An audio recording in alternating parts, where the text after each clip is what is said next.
In this video, we're going to review how to run a plate meeting for youth baseball games, specifically those that are just recreational or travel baseball. First, we're going to recap the high school plate video. Now, if you haven't seen it, I highly encourage that you do go check that out before you watch this video, as this is just going to be an addendum to that. You can go ahead and check that out at the link in the description below. After that, we're going to talk about the difference between federation rules for high school baseball, that includes like GHSA baseball, versus recreational, youth baseball, travel baseball, what the difference in rules are, and kind of expectations for how you're going to run those plate meetings. Third, we'll cover an order that you could run your plate meeting in. You don't necessarily have to use this order, but I find that this is a good way to make sure you don't miss anything important. And fourth, we'll go over the specifics that you need to cover in each section of your plate meeting. So to recap, there are 6 requirements that you'll need for a high school plate meeting. This includes an exchange and check of the lineup cards, a discussion of ground rules,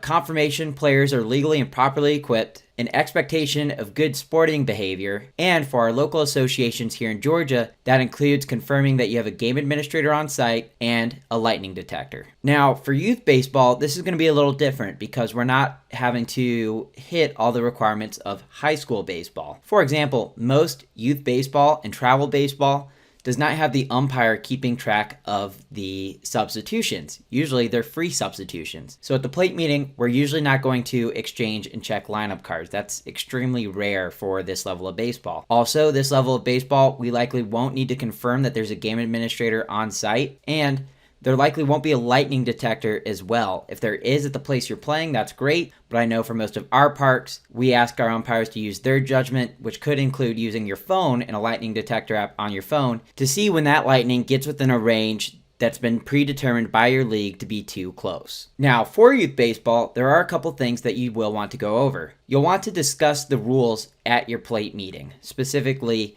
what rules you're going to be using for this game. We'll get into that a little bit more later on. Also, we still want to hit on sportsmanship, but a key difference for most youth and travel baseball is that the coaches are going to be responsible for their assistant coaches, their players, and their fans. Because we don't have a site administrator, we're going to have the coaches responsible for their fans. And this means the coaches could potentially be ejected for failure to control their fans. And finally, for example, for youth league officials, we have name cards that our umpires are supposed to hand to each coach before the game so that coaches know how to address them by first name. It's very important that we form that relationship with the coaches, and the best way to do that is by being on a first name basis with them. This is a tactic that goes all the way up to professional baseball, and there's no reason we can't scale it all the way down to youth baseball. And finally, for most of these levels, the game clock starts from the time the plate meeting ends. This means when we end the plate meeting, we need to announce to both coaches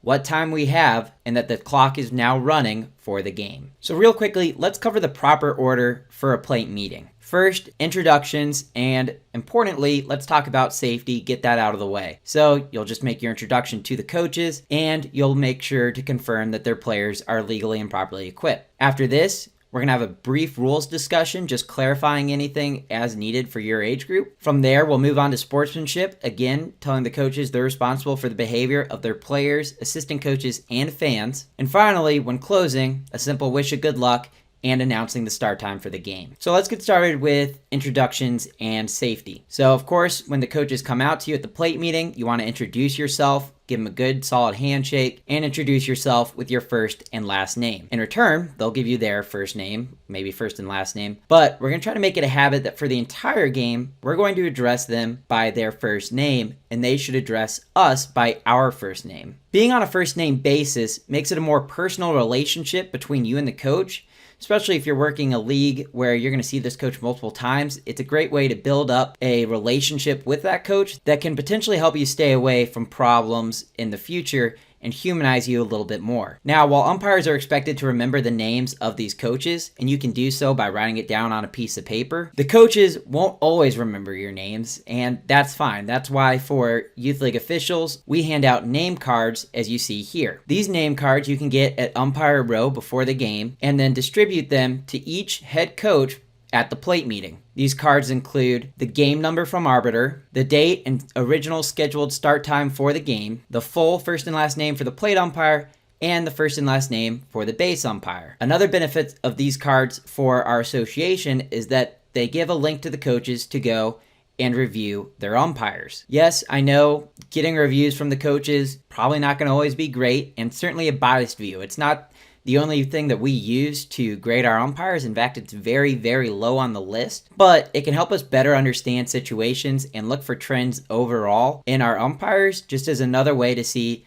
who's improving where and who still needs help moving forward in certain categories. After handing out the name cards, with both coaches now at the plate, first thing we need to cover is that all players are legally and properly equipped. Now we want to use that exact verbiage. It actually comes from the rule book, and this is a liability reason that umpires need to cover at the plate meeting. Remember to use that exact phrasing, legally and properly equipped, and we need to have a verbal confirmation of yes from the coaches.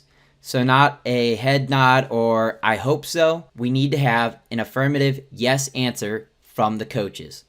Next, let's talk about rules. Obviously, an MLB game is going to be played under official baseball rules. Obviously, a Georgia high school game is going to be played under Federation rules. This is a little different when it gets down to the lower levels of recreational and travel baseball. Because these coaches are coaching at different levels, these teams might play in different tournaments or leagues during the season where they have different rules. It can help save a lot of confusion and frustration down the road if at the plate meeting we just real quickly cover a few things. First, quick rules review. Every rule book is going to be based pretty much off of either official baseball rules, MLB, or Federation rules. So it's a good idea at the plate meeting just to say real quickly, okay guys, today's game we're playing under official baseball rules, modified by, and then, whatever they're modified by. So if you're playing, for example, here in Georgia, if you're playing Dizzy Dean baseball, modified by the Dizzy Dean rules. If you're playing Little League baseball, Little League rules.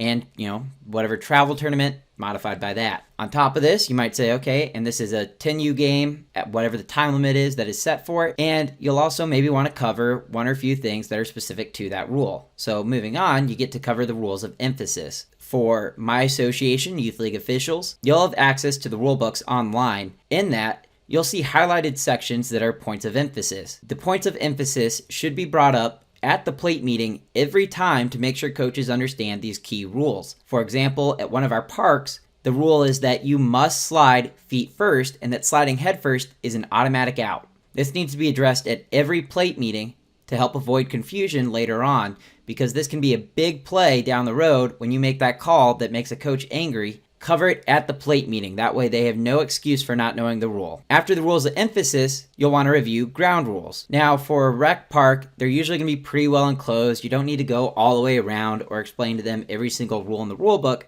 but maybe cover some of the basics. For example, make sure your gates are closed. Whether or not a coach is allowed to be out of the dugout during play. Whether or not they're allowed to have a bucket outside the dugout before play. Just bring these up during the conversation. Real quick and easy. And I should also add, this includes that if there's a bullpen on the field, so in foul territory on the left field line or right field line, reminding the coaches that they need to have somebody out there protecting the pitcher. That can either be an adult or another player, but if it's a player, they need to have a protective helmet on. Finally, ask if they have any questions. We're not opening up Pandora's box for whatever what-if questions they have. Just real quickly, if there's something you said that they didn't catch, or if there's just a weird specific rule for that tournament or that league, they can ask you one or two questions about that. And if they ask you about a ruling they had in another game, say, Coach, I wasn't there. I can't speak to that. I can only speak about calls that will happen in today's game. Easy as that.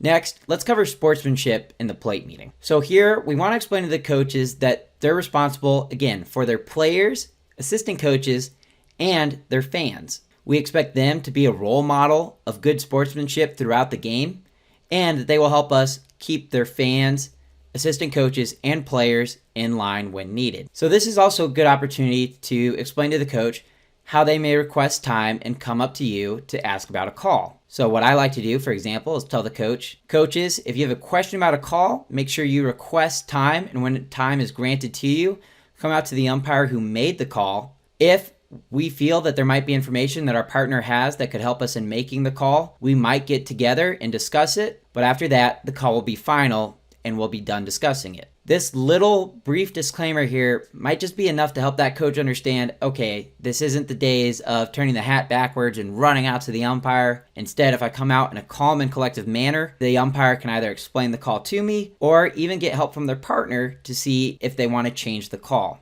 I think for most levels of youth baseball, with coaches that are not professional coaches, this is an excellent opportunity to cover sportsmanship and should be a part of any plate meeting. Finally, at the closing of your plate meeting, have your base umpire announce the start time for the game. This is when the clock will start running for games that are timed. For youth baseball, you'll have your base umpire either on their watch or on their phone, either start a timer or just say the start time that they have for the game.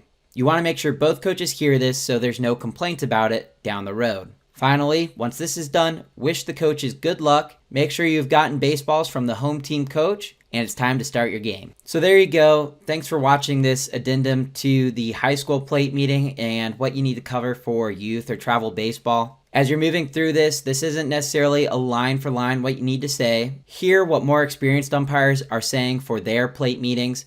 And if there's things you like hearing, go ahead and say them in yours. If there's things you don't like, cut them out from your plate meeting.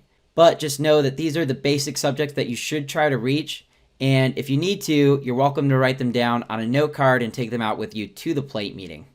And again, if you do that, then you have a great place to write down the coaches' names as well. Thanks everyone for watching. Hope this video helped, and I look forward to seeing you on the field.